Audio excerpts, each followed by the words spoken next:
Give it up for John one more time, everyone. Damn, they're short.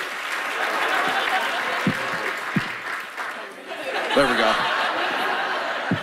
All right, the next comedian is someone special to me. I met him 7 years ago on a dating show. As you can tell, it didn't work out for either of us. He's been on SNL, he's been on Showtime, and most importantly, he's been on the Grand Cruise, everyone.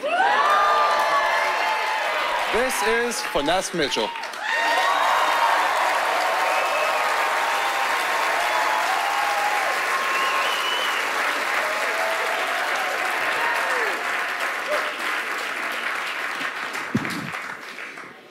Well, I'm going to be honest with you. I don't know how my set going to go, because I can look at the crowd and tell none of my people got the email. So,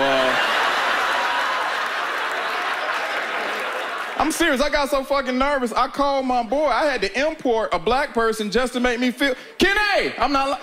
That's my black friend right there. And he from Rhode Island. He had to drive on here. I love Grunk, man. That's... good friend of mine. He's got a great heart.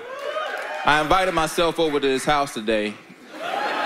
I just wanted to see how rich he was. You know what I'm saying? Sometimes you just want to know. When I saw that damn house, you ever see a house that just make you feel like you ain't done shit with your life? That house was fucking humongous. I thought Samuel L. Jackson was gonna come out with a picture of lemonade and say, "Who is that dressed all fancy, boss?" I was like...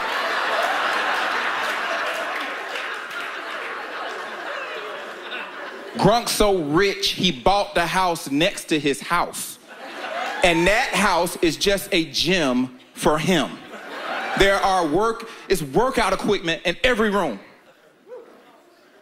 I ain't got no joke for that. I just never seen that shit before.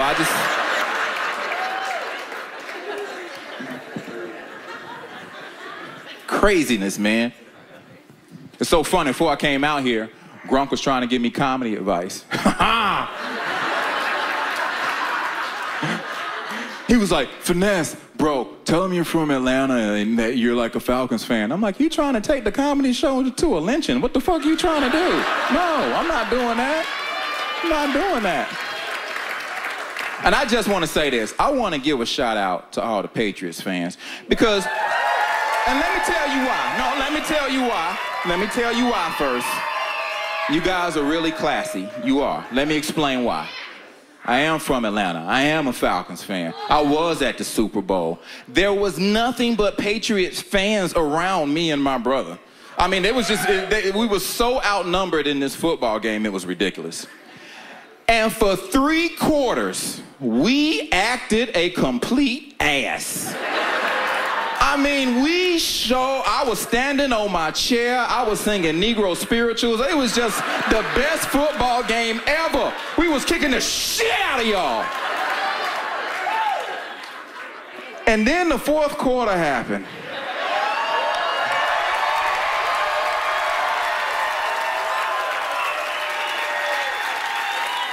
And here's where the classiness of the Patriots fans I was around comes in.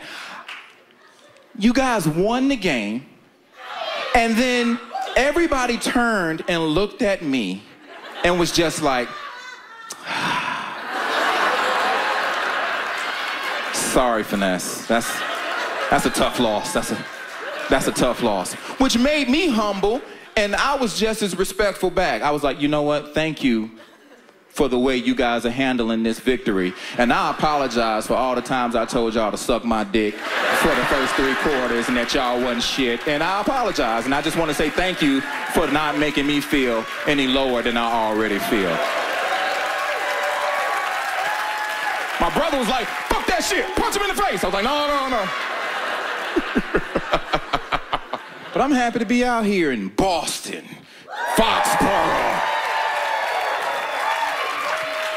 Get a break from the LA life.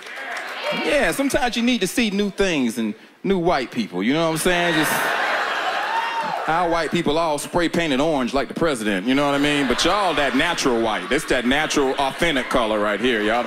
Y'all don't give a fuck about tans. Y'all just, like, this is us.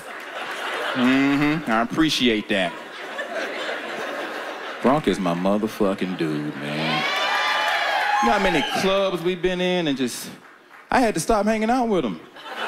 Every time we hang out, that shit be on TMZ. I'm like, fuck, man, I'm married. I'm the married dude with the earplugs in the back, like, Have you seen Gronk? That way, bitch. Oh, right over there. I'm gonna end my marriage. Fuck that. Mm-hmm. I'm happy, man. That single life, I'm over it now. You know what I'm saying? Yeah, I'm over it. I look older than I look. You know what I'm saying? That's because I'm black. Y'all know black don't crack. We age real good. But I remember being single. I remember catching a bad one. Fellas, you know how it is in the club. You go out, you have a good time, you see one, you like, that's me right there.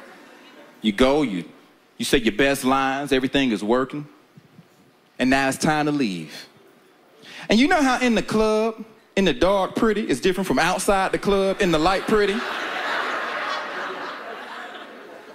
I knew something was wrong because we were walking through the parking lot and people was pointing and laughing, and I'm like, what the fuck?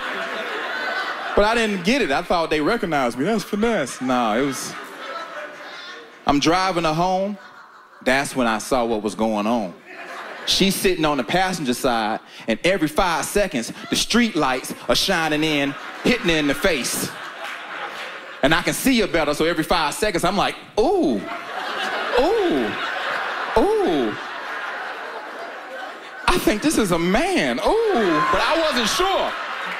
But I could hear my daddy, he was my granddad, and my dad was like, look, if you ain't never sure, you better check their neck for the Adam's apple. So I'm trying to drive and look to see if I see something under her neck. But she kept her chin down, and I couldn't tell. But then my spidey sense started tingling because she started playing with my radio, and that's when I saw her big ass, she had like the biggest Shaquille, like the biggest she had like Shaquille Gronkowski hands all over my radio. I'm like, this something ain't right. Holy shit. Don't panic, Finesse. Don't panic. You're not home yet. Don't panic. And I didn't. But I got smart. I started blowing kisses at her and winking at her. And I purposefully let the car drift on the oncoming traffic on the other side of the road. And that's when she said, hey, watch the road, man. You about to kill us. I was like, oh, you a dude. I knew it. I gotta go. My name Finesse Mitchell, man. Thank y'all very much. Peace out.